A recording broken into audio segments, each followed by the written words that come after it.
Ar Lietuva parduodama IŠS į MOKETINAI? Tylusis perversmas už demokratijos dekoracijų. Ar kada nors jautėte, kad žemė slysta iš po kojų ne todėl, kad ji dreba, o todėl, kad kažkas ją sistemingai kasa? Šiandien Lietuva primena didžiulę politinę laboratoriją, kurioje atliekamas pavojingas eksperimentas, kiek galima įtempti visuomenės kantrybę, kol ji pati paprašys gelbėtojo, pasiruošusio nušluoti viską, kas buvo kurta 30 mečius. Priešų fabrikas, kai kaimynas tampa taikiniu. Pažiūrėkite į savo ekranus. Kas ten vyksta? Tai nebe politinė diskusija, tai atviras psichologinis karas. Mes matome, kaip nuosekliai ir brutaliai vykdomas visuomenės polarizavimas. Metodas paprastas – surasti jautriausią nervą, jį užgauti ir tada pirštu parodyti į kaltąjį. Šiandien Lietuvoje sėkmingai veikia priešų fabrikas. Jei tavo nuomonė nesutampa su garsiai rėkiančios mažumos ar tam tikrų politinių jėgų naratyvu, tu esi persekiojamas, etiketuojamas, o tavo balsas dusinamas.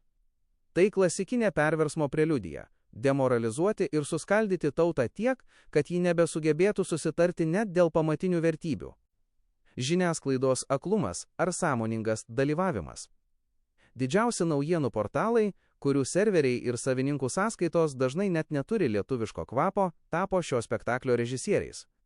Skambios antraštės, kaltinimai be teismo, vieši linčo teismai tiesioginėme eteryje.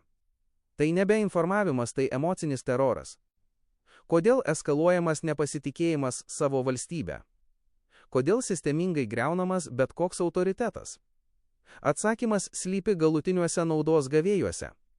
Kai visuomenė nebetiki niekuo, ji tampa lengvai minkoma mase. Mes matome, kaip skaičiai mitinguose klastojami, kaip dirbtinai pučiami skandalai ten, kur jų nėra, ir nutilimi ten, kur jie akivaizdus. Tai nebe žiniasklaida. Tai įrankis valdžiai perimti. Maidanizacija – Lietuvos scenarijus. Ar jums tai nieko neprimena? Ukrainos tragedija prasidėjo nuo teisingų šūkių, bet baigėsi tuo, kad valstybė buvo nubrėžta į chaosą, kuriuo pasinaudojo didieji žaidėjai. Šiandien Lietuvoje braižomas panašus žemėlapis. Kol konservatoriai ir valdantieji mūrų stoja prieš bet kokį suartėjimą su rytais, motyvuodami tai saugumu ir vertybėmis, kita pusė ruošia didįjį posūkį. Pasigirstantis balsai iš vakarų apie reikiamybę kalbėti su Minsku ir Maskva tampa degalais tiems, kurie nori nuversti dabartinę kryptį. Tai nėra protestas prieš mokesčius ar kelius. Tai protestas prieš pačią Lietuvos valstybės stuburą. Ekonominis peilis į nugarą.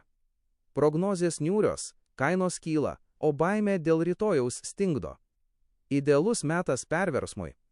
Kai žmogus nebeišgali susimokėti už šildymą, jam neberūpi geopolitika, jam rūpi duona. Būtent šią baimę meistriškai naudojasi tie, kurie siekia valdžios, bet kokią kainą. Dabartinė valdančioji dauguma, kad ir kokia netobula būtų, yra kliūtis tiems, kurie nori Lietuvą vėl paversti tiltu, patogiu, minkštu ir visada nuolankiu. Perversmas vyksta ne ginklais, o per masinę psichozę, įteigiant, kad dabartiniai lyderiai yra vienintelė visų nelaimių priežastis. Ar dar liko vietos tiesai? Mes stovime ties praraja. Jei leisime emocijoms užvaldyti protą, jei patikėsime kiekvienu influenceriu, rėkiančiu apie laisvą žodį tik savo, mes prarasime valstybę. Klausimas tik vienas. Ar mes esame piliečiai, sugebantis atpažinti manipuliaciją? Ar tik marionetės svetimame žaidime, kurio pabaigoje Lietuvos laukia nelaisvė, o nauja, dar sunkesnė grandinė?